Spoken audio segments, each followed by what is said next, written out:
मतं घेतील आणि येणाऱ्या 6 जूनला आपल्याला हे रिझल्ट जे आहेत हे दिसतील. आणि जय महाराष्ट्र. यानंतर कोकणचे महाराष्ट्र नवनिर्माण सेनेचे खंदे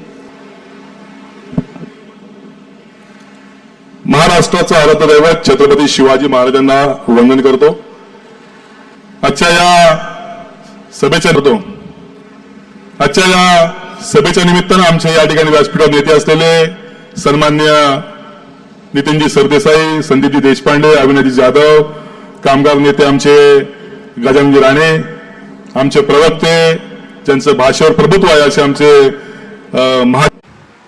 आणि ते म्हटलं की आपण प्रचार तर आपण करतोच आहोत, परंतु नारायण राणेसाठी महाराष्ट्र नवनिर्माण सेनेची एक जाहीर सभा या ठिकाणी कामाला लागले.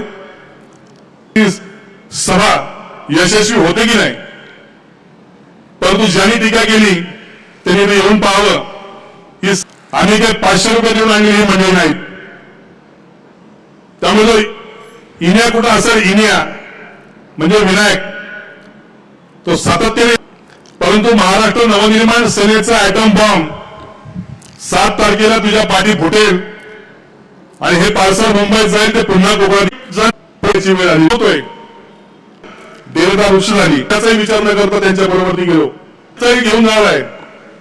आणि म्हणून आमच्यासारखे सगळे विश्वासू अविनाश जाधव असतील, गजानन राणे असतील, नितीन सरदेसाई असतील किंवा आमच्या ज्येष्ठ असलेले प्रकाश, आजच्या या सभेच्या निमित्तानं तुम्हाला सांगायला मला काही संकोच नाही. टाकायला त्यांची जीवाची घालमेल सुरू होती. एक ठिकाणी वडील आजारी, एक ठिकाणी ही सभा, पण त्यांनी ठरवलं आधी लगीन कोंडाळायचं, पक्षाचं काम आधी. त्यांनी यंत्रणा हलवली, आपल्या वडिलांना मुंबईला हलवलं. आज त्यांचं एक लक्ष तिकडे आहे आणि दुसरं लक्ष या ठिकाणी आहे. असे कार्यकर्ते पक्षाला मिळाल्यानंतर पक्षाचं येणारं भविष्यातलं यश निश्चित असतं. आणि म्हणून मला अशा कार्यकर्त्यांवरती मला त्यांच्यावरती नाज आहे, त्यांच्यावरती समाधान आहे. असे कार्यकर्ते प्रत्येक पक्षात असतील तर निश्चित ती संघटना, ते पक्ष पुढे राहतील. आणि म्हणून अविनाशजींनी या ठिकाणी आम्हाला आदेश दिले, आम्ही कामाला लागलो. माझ्या असंख्य माझ्या सहकार्याने मेहनत घेतली आणि आपण सर्व थोड्याच वेळात नारायणरावजी राणे इथे येतील, आमदार उदयजी सामंत मंत्री या ठिकाणी येतील, आपल्याशी बोलतील. पण मला खात्री आहे की येणाऱ्या विधानसभेमध्ये या युतीचा चांगला परिणाम होणार आहे. नारायणरावजी राणे निश्चित या ठिकाणी निवडून येतील, केंद्रात मंत्री होतील आणि आपल्या ज्या काही अपेक्षा आहेत सामान्य कोकणी माणसाच्या, माझ्या महिलांचे प्रश्न आहेत, या सगळ्यांवरती ठोस उपाययोजना काढतील. कोकणचा कॅलिफोर्निया करणारे अनेक वर्षाचे नेते या भागात काय आणावं हे जर माहिती नसेल तर अशा लोकांना नारायणरावजी राणे यांना आपल्याला निवडून द्यायचं आहे. तळ कोकणातला आपण विकास पाहिला असाल, राणे बघा चांगल्या रस्त्यांचं जाळं, टेक्निकल कॉलेज, मेडिकल, कोकणी माणसाला अजून काय हवं.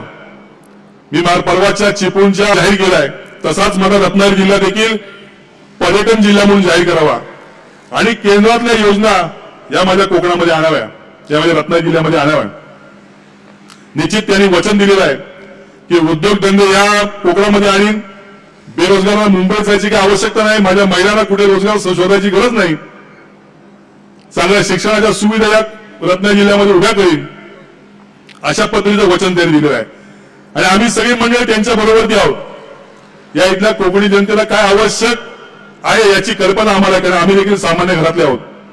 आणि म्हणून या सुविधा आणण्यासाठी, या योजना आणण्यासाठी आम्ही या ठिकाणी कटिबद्ध आहोत, वचनबद्ध आहोत. आणि म्हणून आमचे सगळे महाराष्ट्र सैनिक, आमचे सगळं मतदान हे नारायणरावजी राणे यांच्या पाठीमागे निश्चित असेल. येत्या 7 तारखेला कमळ या निशाणी समोरचं बटन दाबून सन्माननीय नारायणरावजी राणे यांना प्रचंड बहुमताने विजयी करा, एवढी विनंती करून थांबतो. धन्यवाद. जय हिंद, जय महाराष्ट्र.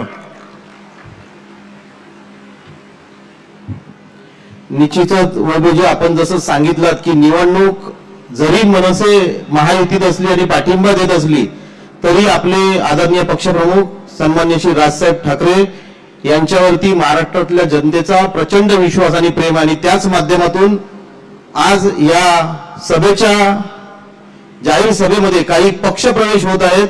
त्यांना आम्ही व्यासपीठावरती बोलवतो. आपल्या सन्माननीय नेत्यांच्या हस्ते हे पक्षप्रवेश होणार आहेत. प्रतीक्षा खडपे राजापूर नगर परिषदेच्या वॉर्ड क्रमांक 8च्या नगरसेविका यांना व्यासपीठावरती बोलवत आहे. त्याचबरोबर ओमकार पाटणकर, एकनाथ आकेरकर, आनंद प्रभुदेसाई आणि सोहम खडपे यांनी देखील व्यासपीठावर यायचं आहे. त्याचबरोबर या ठिकाणी सन्माननीय श्री सचिन शिंदे, रत्नागिरी तालुक्यातील सन्माननीय श्री सचिन शिंदे आणि त्यांचे सहकारी तसेच प्रतीक्षाजींबरोबर जवळजवळ आता या ठिकाणी 150 ते 200 लोक त्यांच्या सोबत या पक्षप्रवेशासाठी आलेली आहेत. आम्ही त्यांचं सर्वांचं महाराष्ट्र नवनिर्माण सेनेमध्ये स्वागत करतो आणि या मान्यवरांना मी व्यासपीठावरती बोलवतो. पक्षप्रवेश भागी करून घेण्याची विनंती करतो. सचिन शिंदे यांना देखील विनंती करतो की त्यांनी देखील वरती व्यासपीठावरती यायचं आहे. ते देखील या ठिकाणी जाहीर पक्षप्रवेश करत आहेत.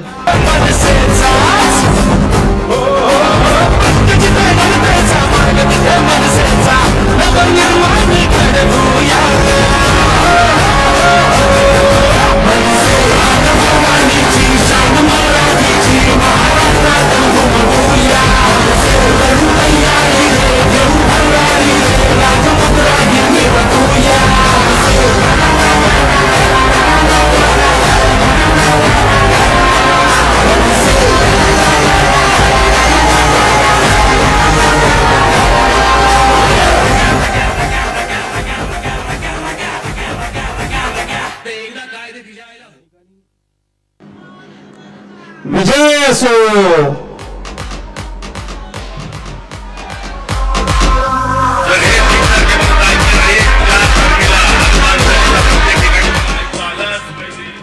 हाच सन्माननीय राजसाहेब ठाकरे यांचा करिश्मा आहे की लोकांना माहिती आहे की ह्याच नेतृत्वाकडून आपल्याला भविष्यात न्याय मिळू शकतो. आम्ही तुमचं सर्वांचं मनसे परिवारामध्ये स्वागत करतो. खडपेताई तसेच सचिन शिंदे यांच्या नेतृत्वाखाली आलेल्या सर्वांना मनापासून या ठिकाणी शुभेच्छा. आणि यानंतर ज्यांनी या कोकणाकडे म्हणजे कोकणचे सुपुत्र आणि कोकणाकडे विशेष प्रेम असलेलं नेतृत्व, ज्यांना आपण सगळे सोशल मीडियावर बघत असू आणि ज्यांच्याकडे पाहून अनेकांना वाटतं की होय मला पण राजकारणात काम करायचं, असं धडाडीचं नेतृत्व सन्माननीय अविनाशजी जाधव साहेब यांना मी विनंती करतो की आपण या ठिकाणी संबोधित करायचंय.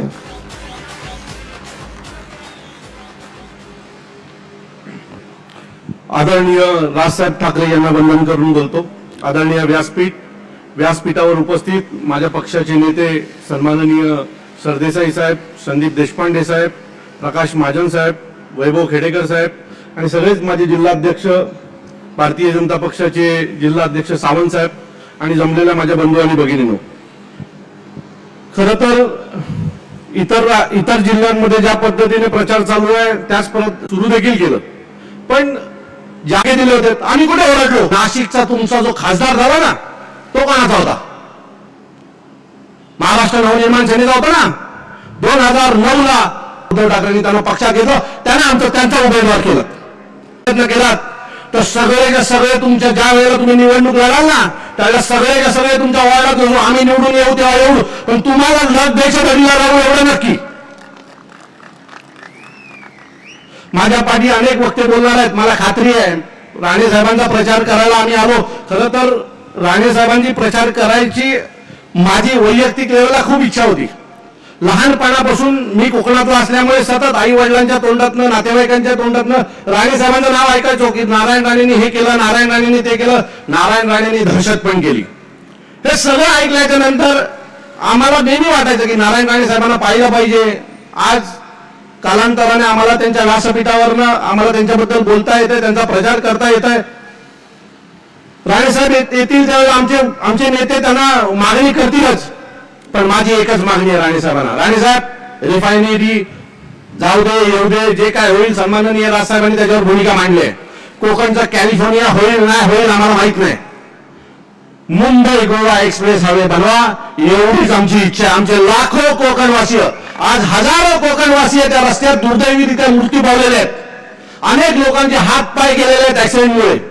सो तुमच्याकडे आमची एकच मागणी, आल्यावर आमच्यासाठी एक काम करा, कोकणातला आमचा रस्ता नीट करा. आमच्या कोकणाला ज्या वेळेला कोकणात येतो त्यावेळेला आम्हाला हवंसं वाटलं पाहिजे, होय मी माझ्या कोकणात आलोय.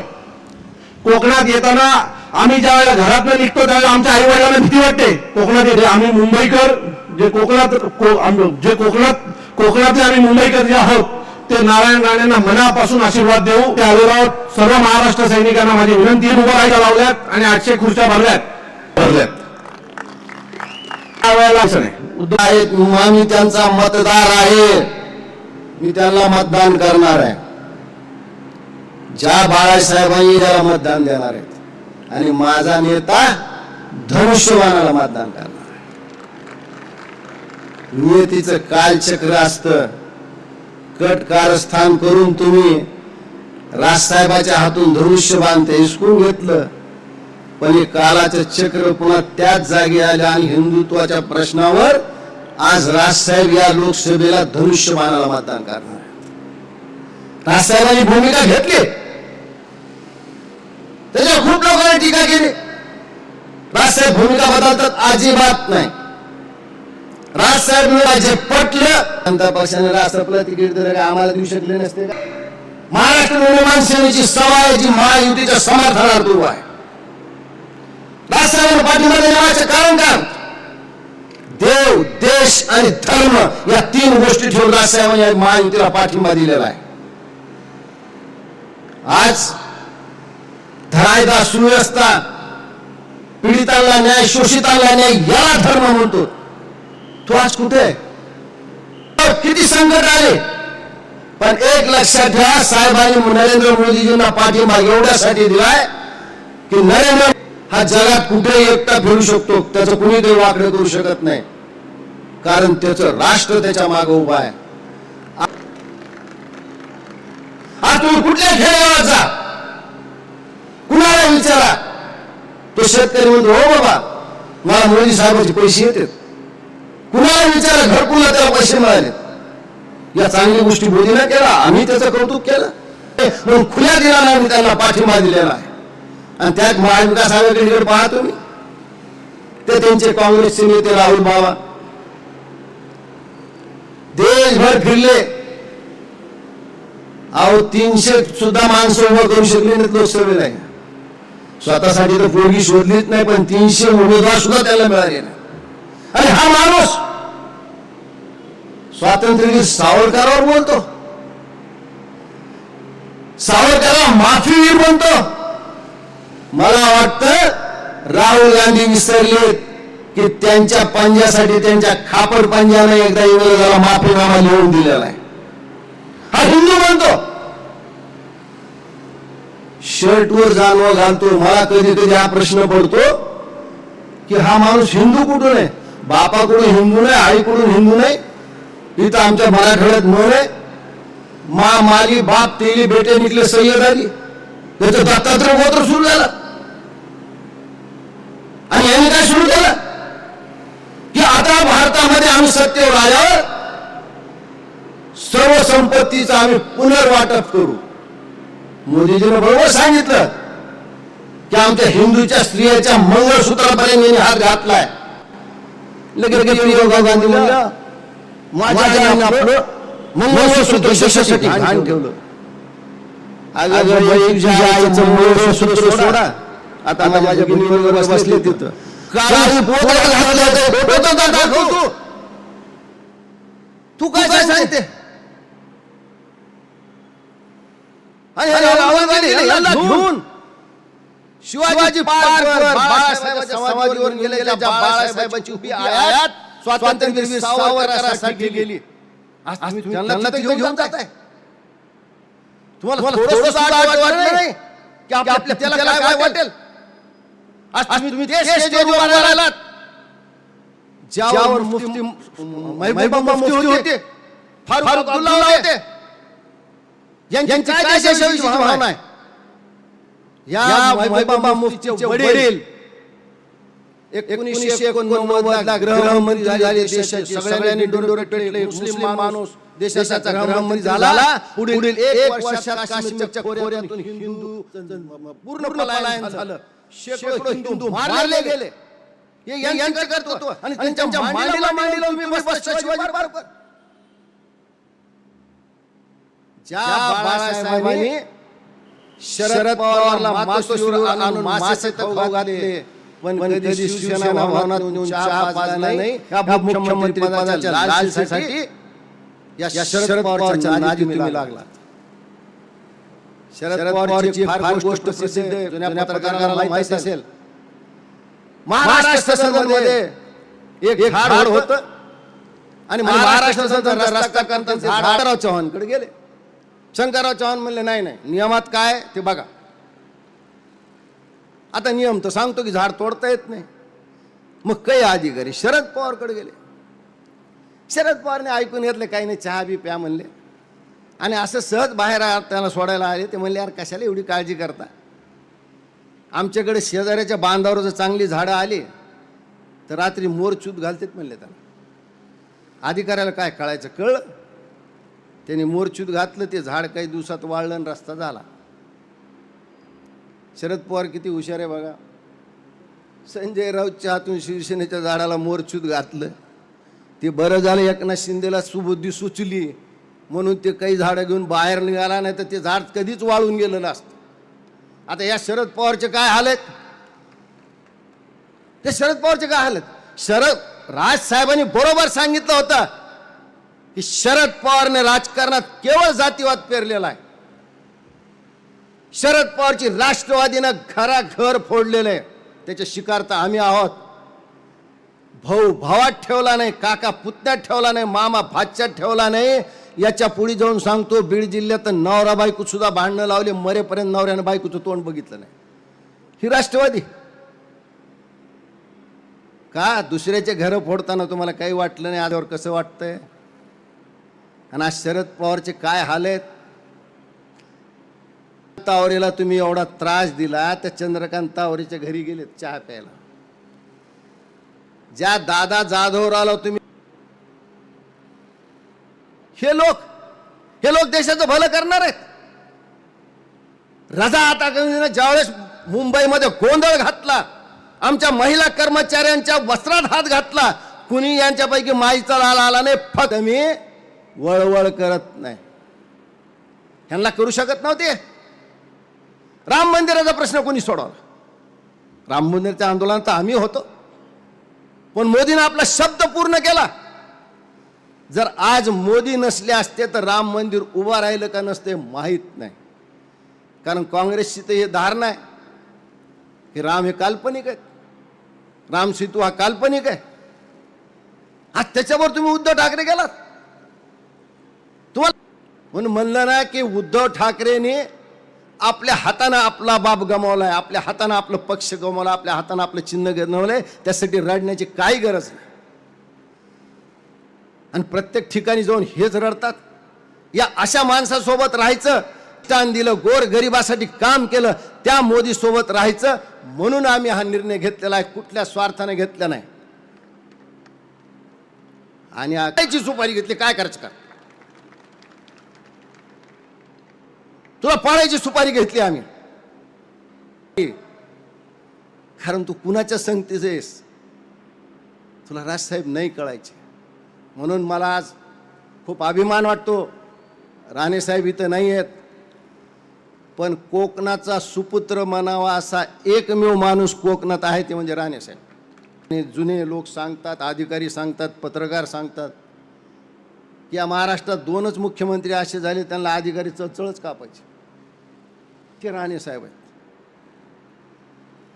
आणि असा माणूस निवडून यावा आणि या माणसाच्या साठी काम करावं म्हणून महाराष्ट्र नवनिर्माण सेनेचे अविनाश जाधव असतील, सरदेसाई असतील, आमचे संदीप देशपांडे असतील यांनी या सभेचं आयोजन केलंय.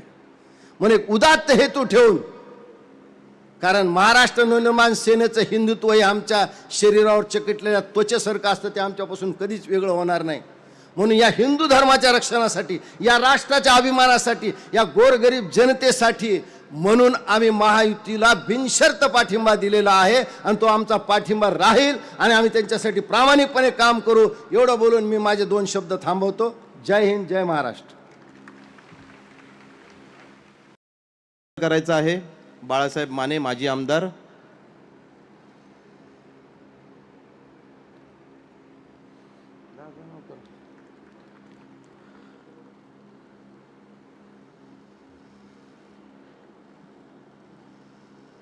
आणि यानंतर मी सन्माननीय माने साहेबांना विनंती करतो की आपण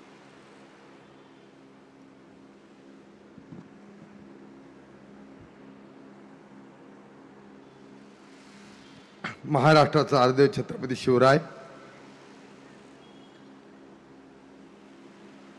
पंतप्रधान अर्थानं ज्यांनी हिंदुत्वाचं शिवधनुष्य घेतलं ते महाराष्ट्र नवनिर्माण सेनेचे आदरणीय राजसाहेब ठाकरे यांच्या वतीनं या रत्नागिरीच्या शिर्की उपस्थित असलेले आदरणीय महाजन साहेब, सन्मान्य सरदेसाई साहेब, माझे मित्र आणि या जिल्ह्याची माननीय राजसाहेबांची एक धगधगणारी मित्र आणि जिल्ह्याचे अध्यक्ष आदरणीय राजेश सावंतजी,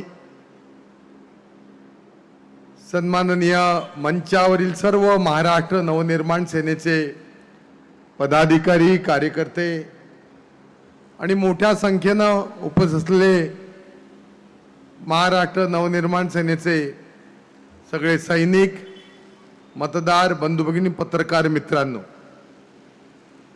राजेश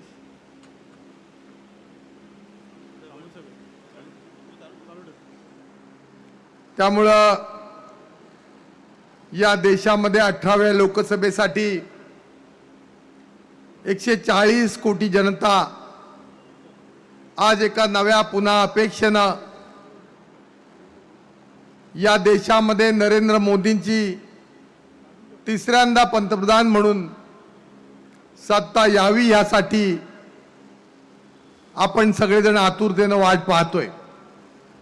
रत्नागिरी मतदारसंघामध्ये भारतीय जनता पार्टी, शिवसेना, मनसे सर्व मित्र पक्षांच्या वतीनं आदरणीय केंद्रीय मंत्री, आदरणीय पालकमंत्री सामंत साहेबांचं या ठिकाणी आगमन झालं। आपण सगळ्यांनी त्यांचं टाळ्या वाजवून या ठिकाणी स्वागत करूया। त्यामुळे या ठिकाणी या महायुतीच्या माध्यमातून जे उमेदवार दिलेत त्यांचा परिचय करून द्यावा असं मला या ठिकाणी वाटत नाही, परंतु गेल्या 40 वर्षाच्या दैदीप्यमान राजकीय कारकिर्दीमध्ये एक कोकणातला सुपुत्र माननीय शिवसेना प्रमुखांच्या हिंदुत्वाला प्रेरित होऊन त्या ठिकाणी हिंदुत्वाची झेंडा त्यांनी हातामध्ये घेतला आणि 1985 साली पहिल्यांदा नगरसेवक झाले आणि त्या दिवसापासून आजपर्यंत जवळजवळ राजकीय क्षेत्रातली 11 मानाची पदं, मग नगरसेवक असेल, BSTचे अध्यक्ष असतील, 1990 साली मालवणमधून आमदार असतील, 95 साली दुसऱ्यांदा आमदार असतील, अत्यंत कमी वयामध्ये कॅबिनेट मंत्री असतील आणि सगळ्यात गौरवाची बाब म्हणजे 1999 साली या राज्याचे मुख्यमंत्री म्हणून ज्यांनी काम पाहिलं आणि त्यानंतर आज केंद्रामध्ये मोदींच्या सरकारमध्ये एक कॅबिनेट मंत्री म्हणून सन्मानानं काम करणारे नारायणराव राणे साहेब आपले उद्याचे खासदार आणि आपले उद्याचे केंद्रीय मंत्री आहेत आणि त्यांना पाठिंबा देण्याकरता आपण सगळे या ठिकाणी आहात। आणि म्हणून मी मनापासून महायुतीच्या वतीनं, भारतीय जनता पक्षाच्या वतीनं महाराष्ट्र नवनिर्माण सेनेचे अध्यक्ष आदरणीय राजसाहेब ठाकरे आणि त्यांच्या सगळ्या सहकाऱ्यांचं मनपूर्वक अभिनंदन करतो आणि या ठिकाणी आम्हा सगळ्यांना पाठिंबा दिल्याबद्दल ऋण व्यक्त करतो।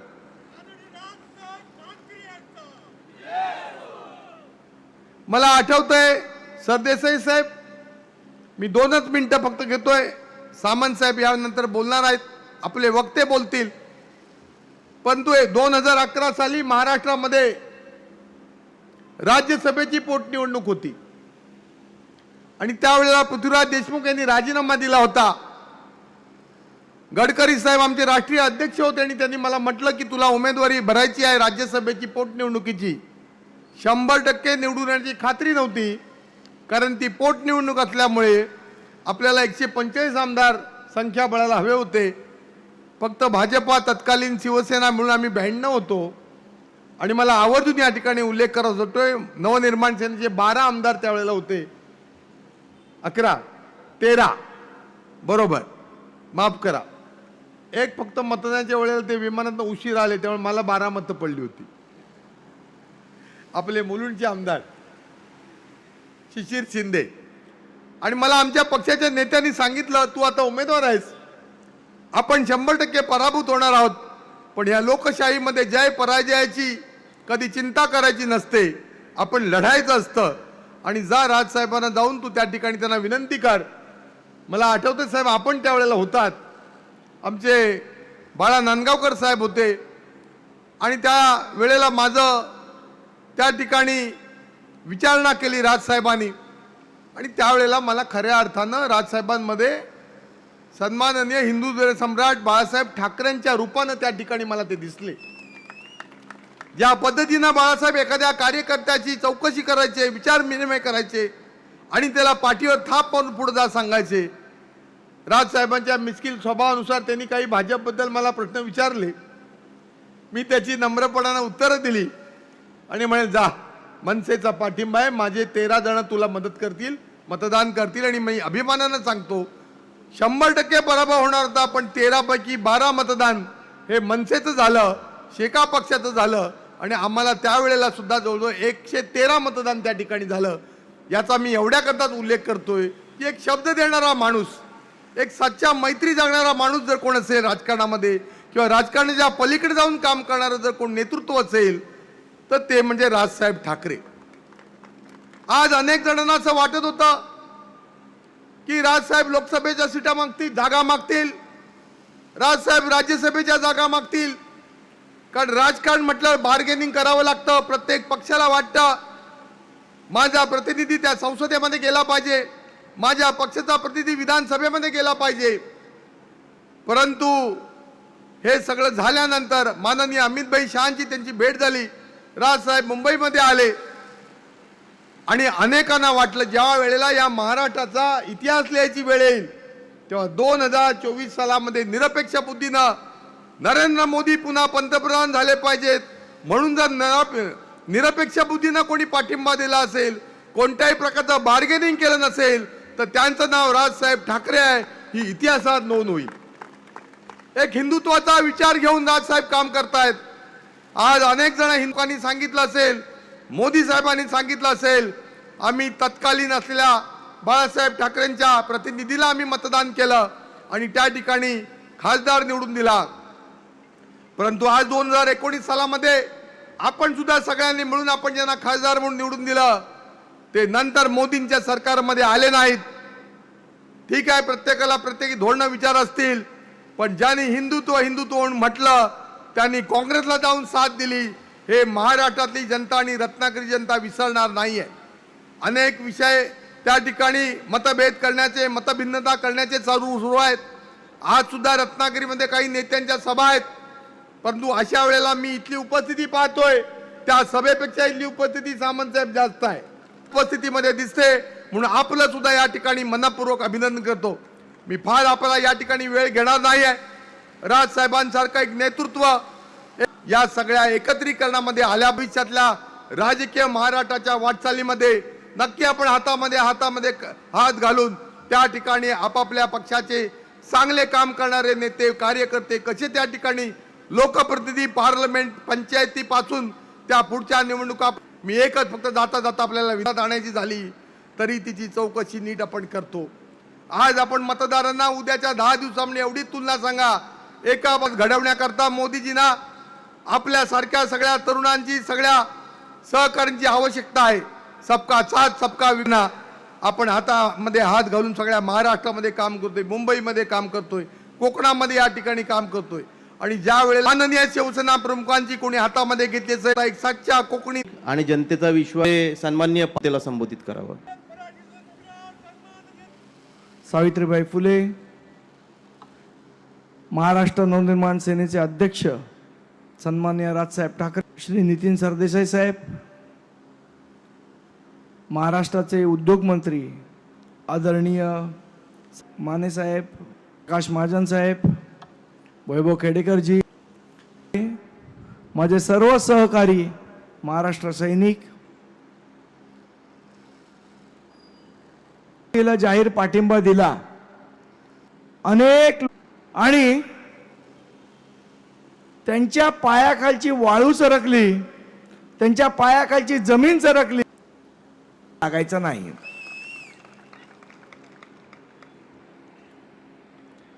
बिनशर्त पाठिंबा म्हणजे काय हे ज्यांनी आयुष्यभर दुसऱ्याचं सतत ओरबाडून खाल्लं त्यांना ते समजणार नाही. 2012ची निवडणूक ठाण्यामध्ये महाराष्ट्र नवनिर्माण सेनेचे 7 नगरसेवक आलेले. राष्ट्रवादीचा महापौर होणार का शिवसेनेचा महापौर होणार हा प्रश्न होता. तेव्हा आदरणीय आणि तिथले आमदार हे सन्मान्य राजसाहेबांना भेटले, परिस्थिती सांगितली आणि त्यावेळेला बिनशर्त पाठिंबा सन्मान्य राजसाहेबांनी दिला. ही माझ्या नेत्याची ताकद आहे. कुठलाही स्वार्थ न बाळगता काम कसं करायचं हे जर कोणी शिकायचं असेल तर ते सन्मान्य राजसाहेबांकडनं शिकलं पाहिजे. महाभारतामध्ये सन्मान्य राणे साहेबांनी जेव्हा शिवसेनेतनं बंड केलं, राजसाहेबांच्या नेतृत्वाखाली इथे प्रचार करायला आम्ही सगळेजण आलो होतो. त्यावेळेचा गुणाचा स्वभाव कसा आहे हे आपल्या लक्षात आलं पाहिजे. ह्याच्यासाठी त्यावेळेला इथले ते सन्मान्य राजसाहेबांना भेटले आणि म्हणाले, राजसाहेब तुम्ही कोकणात थांबू नका, कोकणात प्रचार करू नका. असं काय घडलं की मी थांबायचं नाही. त्यांनी सांगितलं सन्माननीय राजसाहेबांना एक फार मोठं षडयंत्र या सगळ्या निवडणुकीच्या माझी योजना असल्याची गुप्त माहिती ही मला मिळालेली आहे. तो हल्ला होणार आहे तुमच्याच लोकांकडनं, पण नाव घातलं जाणार आहे राणे साहेबांवरनं, राणे साहेबांवर नाव घातलं जाणार आहे, हल्ला तुमच्याच लोकांकडनं येणार आहे, अशा प्रकारची गुप्त माहिती मला आहे. आणि हे करणारा माणूस कोण हे नाव सांगायची मला तुम्हाला गरज नाही, तुम्हाला ते आपोआप कळणार आहे. हाच माणूस 2014ला ज्या वेळेला शिवसेना आणि भाजपची युती तुटली त्यावेळेला सन्मान्य राजसाहेबांना यांनी फोन केला की आपण एकत्र येऊया, 2 भाऊ एकत्र येऊया. साहेबांनी एबी फॉर्म द्यायचे थांबवले, पण महाराष्ट्र नवनिर्माण सेना भारतीय जनता पक्षाबरोबर जाऊ नये म्हणून कट्टा कारस्थान करून एबी फॉर्म थांबवायला लावले आणि ऐन वेळेला फोन उचलायचे बंद केले. तो 2017च्या महानगर माझे सहकारी नगरसेवक की आपण एकत्र आलं पाहिजे, आपण एकत्र निवडणूक लढवली पाहिजे. मराठी माणसासाठी आपण एक नवनिर्माण सेना भारतीय जनता पक्षाबरोबर जाऊ नये. आणि ती 2017ची निवडणूक झाल्यानंतर जेव्हा अमित साहेब एका गंभीर आजाराची लढत होते त्यावेळेला हा माणूस एकच सांगतो, उद्धव साहेब तुम्ही राजकारणी म्हणून नीच आहातच, पण भाऊ म्हणून सुद्धा नीच आहात, हे या सगळ्या प्रसंगातून स्पष्टपणे दिसतंय.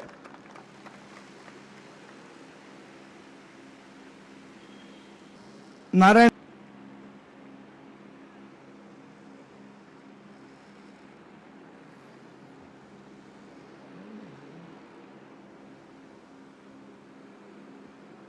काल परवा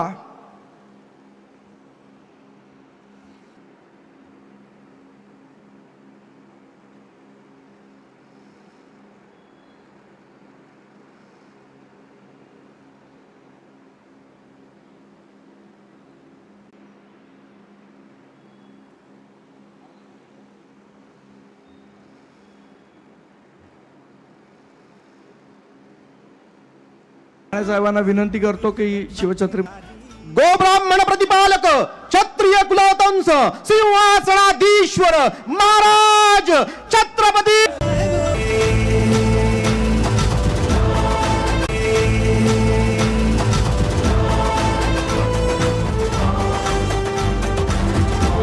फॅमिलीमधलं एक लग्न, त्याचं अपमानात्मक सन्मान्य उद्धव साहेब ठाकरे म्हणा किंवा जाणून बुजून म्हणा, पण अदानी साहेब पण त्या जामनगरला उपस्थित होते. दोघांची भेट झाली आणि त्यानंतर उद्धव ठाकरे साहेब ना अदानींच्या कुठल्या प्रोजेक्ट बद्दल बोलतायत, ना धारावी बद्दल बोलतायत. एवढंच काय, त्यांच्या जाहीरनाम्यामध्ये धारावीचा उल्लेख नाही, अदानींचा उल्लेख नाही. मग आमचा प्रश्न उद्धव साहेब तुम्हाला आहे की अदानींबरोबर किती रुपयाची सेटलमेंट केली, किती खोक्यांची सेटलमेंट केली, हे महाराष्ट्राच्या जनतेला, मुंबईच्या जनतेला, कोकणाच्या जनतेला तुम्हाला सांगावंच लागेल. कितीची सेटलमेंट केली. असे अनेक मोर्चे मुंबईत काढले. याच्या आधी वीज वितरणावर पण अंबानींच्या इथे मोर्चा काढलेला. मोर्चा काढायचा, सेटलमेंट करायची, खोके घ्यायचे आणि दुसऱ्यांना प्रश्न विचारायचे. हे यांचं आतापर्यंतचं राजकारण. आणि मग ह्या सगळ्या गोष्टी निघायला लागल्या की काही समाजवादी पत्रकार हे बसलेले आहेत. मग ते समाजवादी पत्रकार ज्यांना हल्ली कुठल्या चॅनलमध्ये विचारत नाहीत, त्यांनी हल्ली स्वतःची यूट्यूब चॅनल काढलेली आहेत. आणि मग त्या यूट्यूब चॅनलवर एक सातत्याने आपला प्रचार करायचा. ना हल्ली ते उद्धव ठाकरेंना खूप सहानुभूती आहे, जाम जनतेच्या मनात जाम सहानुभूती आहे त्यांची. कशाबद्दल सहानुभूती आहे? माझा त्या पत्रकारांना सुद्धा प्रश्न आहे आणि उद्धव साहेब तुम्हाला प्रश्न आहे की महाराष्ट्रातल्या मराठी जनतेने तुम्हाला सहानुभूती कशासाठी द्यायची? 2.5 वर्ष निष्क्रिय मुख्यमंत्री राहिलात म्हणून तुम्हाला सहानुभूती द्यायची?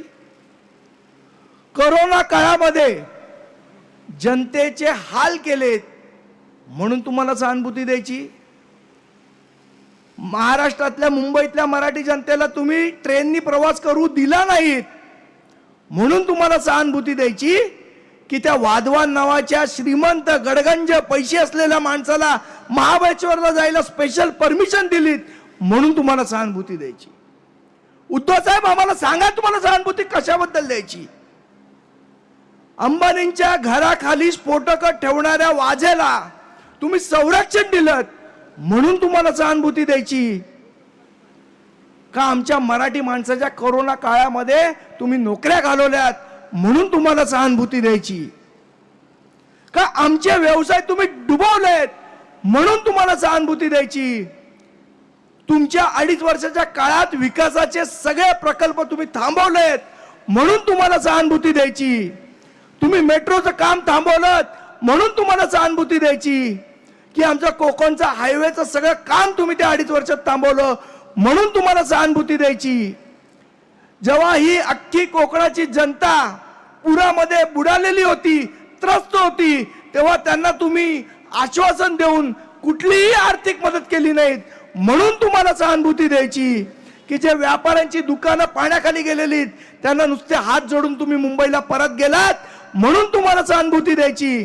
की सकाळच्या हेलिकॉप्टरने येऊन दुपारपर्यंत पाहणी केल्यासारखं नाटक करून तुम्ही मुंबईला परत गेलात कोकणातनं म्हणून तुम्हाला सहानुभूती द्यायची? उद्धव साहेब सांगा आम्हाला कुठल्या मुद्द्यावर तुम्हाला सहानुभूती द्यायची? ते एक मुद्दा सांगा. एक.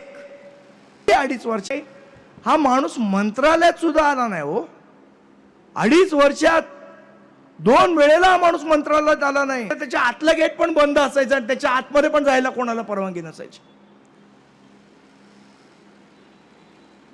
महाराष्ट्रातली जनता सगळी कैफियत घेऊन यायची आणि त्यांना न्याय देण्याचं काम हे कृष्णकुंजवरनं या कोरोनाच्या काळात झालेलं होतं. जेव्हा उद्धव साहेब तुम्ही घरी बसला होतात आणि फेसबुकवरनं नुसती तुमची पोपटपंची चालू होती ना, त्यावेळेला हा महाराष्ट्र सैनिक रस्त्यावर होता. चाप बसवण्याचं काम तुम्ही केलं नाहीत उद्धव ठाकरे, याची सहानुभूती तुम्हाला द्यायची का? या प्रश्नांची उत्तरं आम्हाला मिळाली पाहिजेत. की एक हमखास नेहमीचा पवित्र मराठी माणूस, मग मराठी माणसाची सहानुभूती, मग मराठी माणूस धोक्यात आहे, मग मराठी माणसाला वाईट जागवलं जातंय, मग मराठी माणसावर गुजरातवरनं आक्रमण होतंय, मग आता मराठी महाराष्ट्रापासून मुंबईत तोडण्याचं कारस्थान रचलं जात आहे. उद्धव साहेब, महाराष्ट्रामध्ये जोपर्यंत महाराष्ट्र नवनिर्माण सेना आहे, सन्माननीय राजसाहेब लक्षात ठेवा. पण हे मराठीचं कार्ड खेळायचं, मराठी माणसाला सांगायचं की बाबा तू धोक्यात आहेस म्हणून मला. तुम्ही आणि संजय राऊत म्हणजे महाराष्ट्र नाही, आणि तुम्ही सगळे म्हणजे आता तर धनुष्यबाणी नाही, आणि तुम्ही म्हणजे शिव. आणि म्हणून या महायुतीच्या बरोबर महाराष्ट्र नवनिर्माण सेना आज खंबीरपणे उभी आहे. कारण सन्मान्य राजसाहेबांचं एक स्वप्न आहे, या महाराष्ट्रातल्या मराठी माणसाची प्रगती झाली पाहिजे, विकास झाला पाहिजे. या हिंदुत्वासाठी, मराठी माणसासाठी, महाराष्ट्रासाठी, इथल्या युवकांसाठी, या सगळ्यासाठी आपण सगळ्यांनी सन्माननीय नारायण राणे साहेबांना भरघोस मतांनी निवडून द्यावं, ही माझी आपल्याला कळकळीची विनंती आहे. आणि राणे साहेब, आपल्याला सुद्धा हा जो आपला कोकणाचा रस्ता रखडलेला आहे, त्या रस्त्याचं काम आपण आल्याबरोबर लगेच कराल याची खात्री माझ्या मनात बाळगतो. आणि पुन्हा एकदा आपल्या सर्वांना आवाहन करतो, येत्या 7 तारखेला आपल्याला भरघोस मतांनी श्री नारायण राणे साहेबांना निवडून द्यायचं आहे. मनसेची भूमिका आपण मांडली. यानंतर सन्माननीय लोकप्रिय उमेदवार नारायणजी राणे साहेब यांचा सत्कार सन्मान श्री अविनाश जाधव साहेब आणि नितीन सरदेसाई साहेब यांच्या हस्ते होणार आहे. सर्वांनी जोरदार टाळ्या वाजवून भविष्यातल्या विजयाची नांदी देऊया.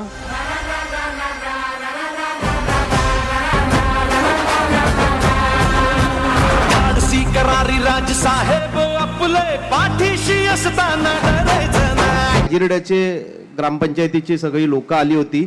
आपण सो कष्टाने महाराष्ट्र नवनिर्माण सेनेने तिथे रस्ता बनवलेला आहे कच्चा, पण तो पूर्ण झालेला नाही. धरणाचा आणि पुनर्वसनाचा विषय होता. त्यांना तुम्हाला निवेदन द्यायचं होतं. आमचे पदाधिकारी आहेत तिथले. आपण खासदार झाल्यानंतर हा प्रश्न मार्गी लावाल असं आम्हाला पूर्ण शाश्वती आहे. आणि यानंतर मी महाराष्ट्र नवनिर्माण सेनेचे आमचे वरिष्ठ नेते, आम्हाला नेहमीच उत्तम मार्गदर्शन करणारे सन्माननीय नितीनजी सरदेसाई साहेब यांना विनंती करतो की सरांनी या ठिकाणी मार्गदर्शन करावं. सन्माननीय नितीनजी सरदेसाई साहेब. राज, भारतीय घटनेचे शिल्पकार परमपूज्य डॉक्टर बाबासाहेब आंबेडकर, स्त्री शिक्षणाच्या प्रणेत्या सावित्रीबाई फुले या सर्वांच्या आणि महाराष्ट्राचे लाडके नेते सन्माननीय राजसाहेब ठाकरे यांनाही अभिवादन करतो. आणि इथे व्यासपीठावर उपस्थित असलेले सन्माननीय नारायणराव राणे, उदयजी सामंत, माझे सहकारी अविनाश जाधव. राणेसाहेब, इथे ही सभा सुरू झाल्यापासून बहुतेक सर्व वक्त्यांनी इथे उबाठा गटाचा कसा वेळोवेळी त्यांनी इतरांचा वापर करून घेतला आणि मनसेला कसा त्रास दिला याचा उल्लेख केला. पण आपल्याला आज दुपारीच आपली जेव्हा भेट झाली तेव्हा लक्षात असेल की आपण म्हणलात की आज आपल्या इकडे 2 सभा आहेत. एक सभा त्या ठिकाणी त्यांचा फक्त मेळावा आहे, पण महत्त्वाची गोष्ट अशी की ती सभा आहे आणि हा मेळावा आहे, पण त्या सभेपेक्षा हा मेळावा मोठा आहे. आणि जे या जिल्ह्यातले पदाधिकारी आहेत, हे पदाधिकारी ह्यांच्या प्रत्येकाच्या मागे 100,000 माणसं आहेत. आणि ती माणसं आपल्या मागे आज पूर्ण ताकदीनिशी जर उभी असतील तर आपल्याला फक्त मताधिक्य किती मिळणार एवढाच आपल्याला विचार करायचा आहे, कारण आपला विजय तर आत्ताच इथं निश्चित झालेला आहे. राणेसाहेब, ही सगळी जी मंडळी आपल्या समोर इथे बसलेली आहेत, ही जसं आपण सुद्धा सुरुवातीचे शिवसेना जेव्हा स्थापन झाली तेव्हाचे आपण शिवसैनिक होतात आणि आपणही खूप संघर्ष पाहिला आहे आणि संघर्षातून आपण आज पुढे आलेले आहात. आणि ही मंडळी सुद्धा गेली 18 वर्ष सातत्याने संघर्षच करतायत. मग महाराष्ट्रातले अनेक विषय, आणि ती संघर्ष जो आहे तो कुठलाही स्वतःसाठी नाही आहे, तर तो महाराष्ट्रातल्या विविध प्रश्नांसाठी ही मंडळी संघर्ष करतायत. मग त्याच्यामध्ये बेरोजगारांसाठी ती संघर्ष केला असतील, इतर ठिकाणून आपल्या नोकऱ्या जात आहेत, व्यवसायावरती पाणी फिरतायत त्यासाठी त्यांनी संघर्ष केला असेल, टोलसाठी संघर्ष केला असेल, मराठी भाषेसाठी आणि महाराष्ट्रातल्या तरुणांसाठी त्यांनी संघर्ष केला असेल. ही मंडळी सातत्याने संघर्ष करतायत. आपल्याला त्यामुळे संघर्ष करणाऱ्यांची नक्कीच भावना आपल्यापर्यंत पोचत असेल. आपल्याला विनंती फक्त एवढीच करायची आहे की ह्या संघर्ष करणाऱ्यांना ज्या वेळेला आपण त्या ठिकाणी खासदार म्हणून पुन्हा एकदा जाणार आहात त्यानंतर ही जेव्हा आपल्याकडे मंडळी आपल्याकडे विकास कामासाठी येतील तर या संघर्ष करणाऱ्या माणसांना, आपणही संघर्षातून आलेले असल्यामुळे त्यांची भावना तुम्हाला नक्की कळत असेल आणि त्यांना तुम्ही नक्की मदत कराल. उदयजी, आपण हे याची मला खात्री आहे. बरं, ही खात्री मी त्यांना न विचारता का देतोय, कारण दादा तुमच्याकडे ज्या वेळेला मी आमदार झालो पहिल्यांदा, काही अनुभव नव्हता, पहिलंच अधिवेशन होतं. मला आठवण ही सांगावीशी, इथे विशेष करून नमूद करावीशी वाटते की आपला स्वभाव सुद्धा आमच्या राजसाहेबांसारखा आहे की ते राजसाहेब सुद्धा असेत की कोणी काही त्यांच्याकडे एखादी गोष्ट मागायला किंवा मदत करायला आलं आणि त्यांना जर ती गोष्ट पटली तर तात्काळ ते त्याला हो म्हणतात. त्याच्यामध्ये होणाऱ्या स्वभाव आहे, ह्याचा मी स्वतः अनुभव घेतलेला आहे. आपल्या लक्षातही नसेल कारण नेकीकर दर्या में डाल ही तुमचा स्वभाव आहे. पण माझी 1-2 विकास कामं विभागातली अधिकारी अजिबात करत नव्हते. मगाशी कोणीतरी ते उल्लेख केला की महाराष्ट्रातल्या मुख्यमंत्र्यांना जर कोणी घाबरत असेल, अधिकारी चळाचळा कापत असतील, तर एक अंतुलेंचा उल्लेख केला आणि एक आपला उल्लेख केला. अंतुलेंचं तर मी पाहिलं नाही, मी तेव्हा खूप लहान होतो, पण आपलं मात्र मी पाहिलेलं आहे की आपल्याला अधिकारी नक्कीच कापायचे. तर त्या 2 विकास कामांवर अधिकाऱ्यांनी उगाच लटकवलं होतं आणि आपल्याकडे ते खातं होतं. माझ्या लक्षात आलं नाही, सुरुवातीला मी आपला पाठपुरावा करत होतो माझ्या पद्धतीने. पण एकदा मी तुमच्याकडे अधिवेशन काळामध्ये दुपारचं आलो आणि म्हटलं दादा असं असं माझं काम आहे, मेरीटाईम बोर्डाकडे काम आहे आणि ते अधिकारी काही करत नाही आहेत, काहीतरी कारणं देतात आणि वेळ काढतात. तू म्हटलात ते घेऊन ये थोडं, आणि तुम्ही तात्काळ तिथे त्याला सांगितलं की हे काम संध्याकाळपर्यंत झालं पाहिजे. आणि गमतीची गोष्ट अशी की ती आपली मीटिंग झाली आणि मी माझ्या दादरच्या ऑफिसला विधानभवनातून जाईपर्यंत माझ्या ऑफिसला फॅक्स आलेला होता काम झाल्याचा. आता इतकी जर त्या कामाची आपली जर तत्परता असेल तर मला खात्री आहे की ही मंडळी जेव्हा आपल्याकडे येतील तेव्हा त्याचं काम आपण तो की आपला अधिक वेळ घेणार नाही. कारण उमेदवार म्हटल्यानंतर आपल्याला सगळीकडे जायचं असतं आणि तिकडे दिवसभर तुम्ही सगळीकडे फिरून आलेलात आणि ह्या मंडळींना सुद्धा तुमच्याकडून काहीतरी ऐकायचं आहे म्हणून मी मध्ये फार वेळ घेणार नाही. पण एवढंच सांगतो की यावेळेला आपला विजय इतका प्रचंड मोठा असणार आहे की कदाचित नरेंद्र मोदी साहेबांबद्दल सांगितलं ते शिवजागा आपण महाराष्ट्रातल्या जिंकणार आहोत. 370 कलम रद्द केलं म्हणजे जे वरचं काम जर कोणी केलं असेल तर नरेंद्र मोदी साहेबांनी केलेलं आहे. आणि म्हणून आज योगा योजनेचा आणि म्हणून त्यांचे माझे अगदी जवळचे संबंध आहे. आज ही सभा माझ्याबद्दल आयोजित केली आहे. त्यांचं झालं, संदीप देशपांडेंचं अर्ध भाषण मी ऐकलं, पण या सर्वांच्या भाषणातून माझ्याबद्दल मी अतिशय ऋणी आहे. त्याचबरोबर या लोकसभेच्या निवडणुकीसाठी साहेबांना तिसऱ्यांदा पंतप्रधान बनण्यासाठी हे मत आहे हेही त्यांनी सांगितलं. पाठिंबा दिला, समर्थन दिलं ते मोदींचं काम आणि कार्य आणि कर्तृत्व पाहून आणि मग कारणे विचारली तर मी राज ठाकरे यांच्यामध्ये आहे असंच सांगेन. का नेहमी माझी मुलाखत घेता नाही आणि म्हणून माननीय राज ठाकरेजींनी या कर्तृत्व काम या देशाला ज्यांनी जागतिक अर्थव्यवस्थेमध्ये 2014ला 11 नंबरवर देश भारत देश जगाच्या अर्थव्यवस्थेमध्ये त्यांनी 5व्या क्रमांकावर आणला. एवढेच काय, त्यांनी त्यानंतर सांगितलं मोदी की गारंटी 2030 में भारत दुनिया के अर्थव्यवस्था में तीसरे क्रमांक पे होगा.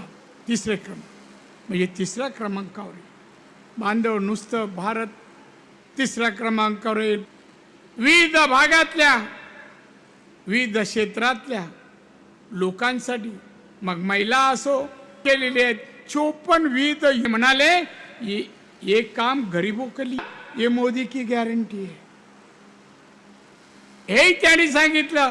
म्हणून मोदींची कामाची पद्धत पिढी या तरुण पिढीला आधुनिक टेक्नॉलॉजीची जाणीव करून द्यावी, माहिती करून द्यावी आणि तरुणांनी या दृष्टीने जे प्रयत्न सुरू केले सबसिडी ते आवडले आणि म्हणून हा पाठिंबा दिलाय असं माझं स्वतःचं मत आहे. आणि तुम्ही एवढ्या मोठ्या संख्येने जमलेला आहात. माझ्याबद्दल मी स्वतः गॅरंटी देणं बरोबर नाही, नितीनने गॅरंटी दिलेली आहे आता. याने विश्वास यासाठी दिलाय माझी कार्यपद्धत, कामाची पद्धत.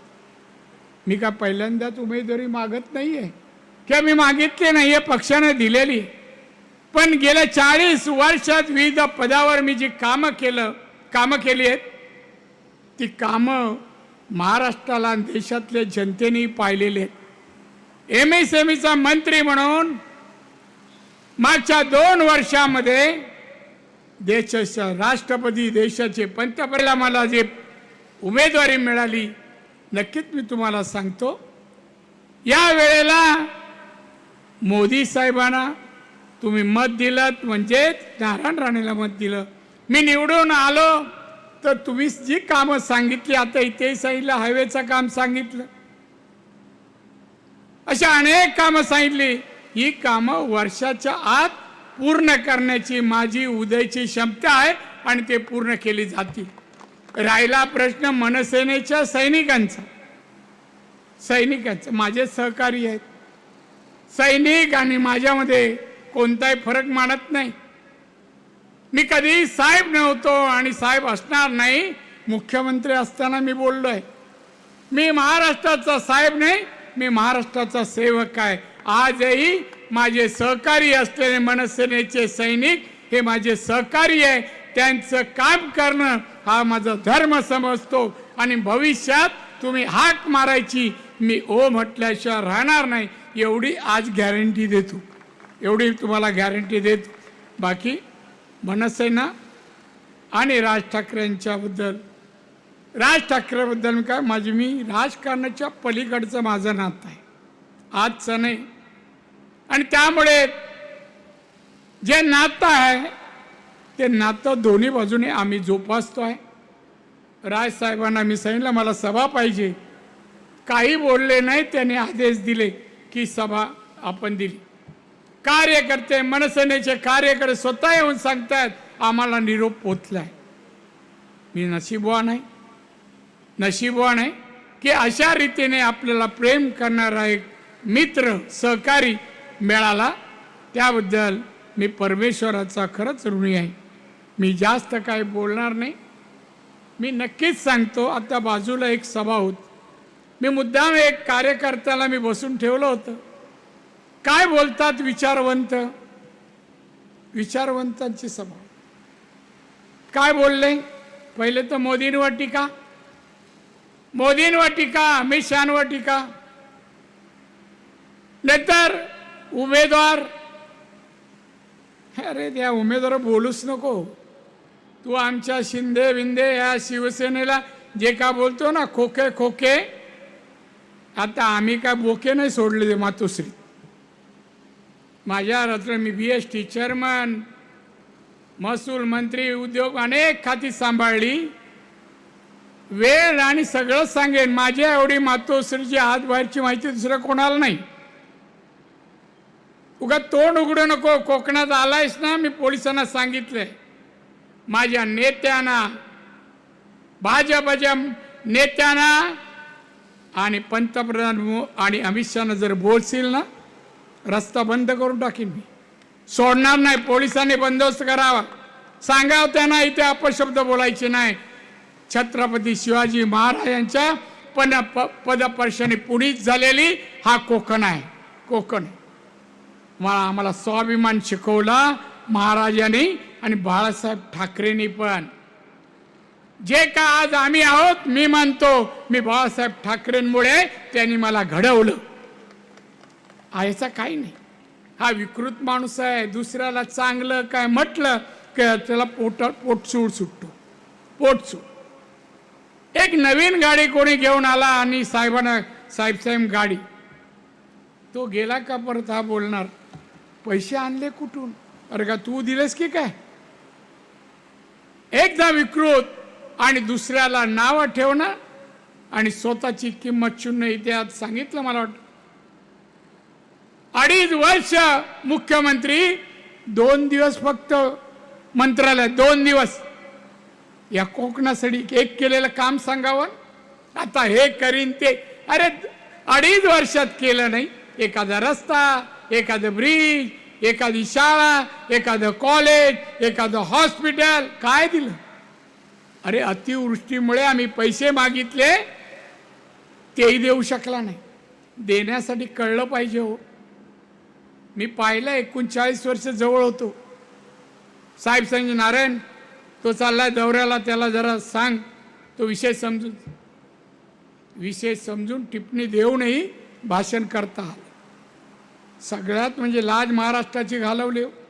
मुख्यमंत्री झाला आणि केंद्रीय अर्थमंत्री मुंबईत आल्या बजेटच्या नंतर. त्याला एक प्रश्न विचारण्यात आला मुख्यमंत्री, अहो तुमच्या त्या बजेटमध्ये ती GDPची वाढ आहे ना, ती पुरेशी होत नाही आहे, स्पीड कमी होतोय. मुझे मत पूछिए, मेरा काम नहीं है, वो आप इनको पूछो. ये अर्थमंत्री को, मेरा काम, मैं कभी ये काम किया नहीं, इसके आगे करूंगा नहीं, ये मेरा काम नहीं है. अर्थमंत्र्याला सांगतोय माझं काम नाही, मग काय मातोश्रीत बसून मुख्यमंत्री व्हायचं. दुसरा टीका, कोकणात का आलाय आग लावायला, कोकणाला द्यायला नाही आला. मुख्यमंत्री असताना द्यायचं होतं तेव्हाही दिला नाही. हा उमेदवार आता आहे ना 10 वर्ष खासदार, काय केलं नाही. या दोन्ही जिल्ह्यातली गावं सांगावी, तालुके सांगावे, कुठल्या तालुक्यात कधी गेला, कधी नाही, कधी गेलं नाही. आणि असा खासदार द्यायचा, काय येतं म्हणा, काय करू शकतो, काय केलंय त्यांनी. तर कोणतरी मला कार्यकर्ता दादा त्याला एकच येतं, पेटी वाजवतो. हे राजकारणातलं काम आहे. आणि म्हणून बांधवांनो, उपस्थित बंधू भगिनींनो, मनसेनेच्या कार्यकर्त्यांना माझी विनंती आहे, येणारी 7 तारखेला होणारी निवडणूक देशासाठी, देशातील 140 कोटी जनतेसाठी, या देशातील गरिबी नष्ट करावी, देश महासत्ता विकसित देश बनवावा, हे प्रयत्न माननीय मोदी साहेब करतायत. त्यांच्या प्रयत्नाला साथ म्हणून, सहकार्य म्हणून माननीय राजसाहेबांनी जो पाठिंबा दिलाय, त्याचप्रमाणे येणाऱ्या 7 तारीखला न चुकता तुम्ही मित्र मंडळी, शेजारी पाजारी सर्वांना सांगा, मतदान केंद्रावर जा आणि भाजपची निशाणी कमळ आहे, त्या कमळ निशाणीच्या बाजूला शिक्का मारा आणि मला तुमची सेवा करण्याची, देशाला आणि महाराष्ट्र आणि कोकणाच्या जनतेची सेवा करण्याची संधी द्याल अशी अपेक्षा करतो. परत एकदा मनसेनेच्या पदाधिकाऱ्यांचे, कार्यकर्त्यांचे आभार मानतो. जय हिंद, जय महाराष्ट्र. धन्यवाद राणे साहेब. सगळ्यांनी आता थोड्या वेळात आपलं राष्ट्रगीत सुरू होईल. तत्पूर्वी 7 तारीख 7 मे आठवणींनी सर्वांनी कमळासमोर बटन दाबून आपले महायुतीचे लाडके उमेदवार सन्माननीय राणाराव राणे साहेब यांना विजयी करायचे आहे. आणि कोणी जाऊ नका, आपले जिल्हाध्यक्ष तिथे प्रवेशद्वारावरती आहेत, त्यांना भेटल्याशिवाय कोणी जाऊ नका, ते तुम्हाला पुढच्या सूचना देतील. या ठिकाणी राष्ट्रगीत सुरू करायचं आहे. सर्वांनी राष्ट्रगीताला उभे राहायचं आहे. जनगण मन अधिनायक जय हे भारत भाग्य विधाता, पंजाब सिंध गुजरात मराठा द्राविड उच्चल वंग, विंध्य हिमाचल यमुना गंगा उच्चल जलधि तरंग, तव शुभ नामे जागे तव शुभ आशीष मागे, कारे तव जय गाथा जनगण मंगलदायक जय हे भारत भाग्य विधाता, जय हे जय हे जय हे जय जय जय जय हे. भारत माता की. महाराष्ट्र नवनिर्माण सेनेचा लोकप्रिय उमेदवार सन्माननीय श्री नारायणराव राणे साहेबांचा 7 तारखेला सगळ्यांनीच कमळासमोर बटन दाबून भरघोस मतांनी दादांना विजयी करायचं आहे. ही सभा या ठिकाणी सन्माननीय आयोजक, महाराष्ट्र नवनिर्माण सेनेचे सर्व नेते, तसेच या जिल्ह्याचे सन्माननीय श्री अविनाश जाधव साहेब यांनी या सभेसाठी परिश्रम घेतलं. सर्वच नेते, सन्माननीय संदीपजी देशपांडे, सन्माननीय नितीनजी सरदेसाई साहेब, प्रकाशजी महाजन यांचं आणि सर्व पोलीस बांधव, पत्रकार आणि उपस्थित सर्व महाराष्ट्र सैनिक पदाधिकारी, तालुकाध्यक्ष, जिल्हाध्यक्ष यांचं आम्ही इथे मनापासून आभार मानतो. तसेच आमचे मुंबईवरून आलेले आणि सर्व मित्रपरिवाराचे मनापासून आभार. धन्यवाद. सभा ही संपली, जाहीर करतो.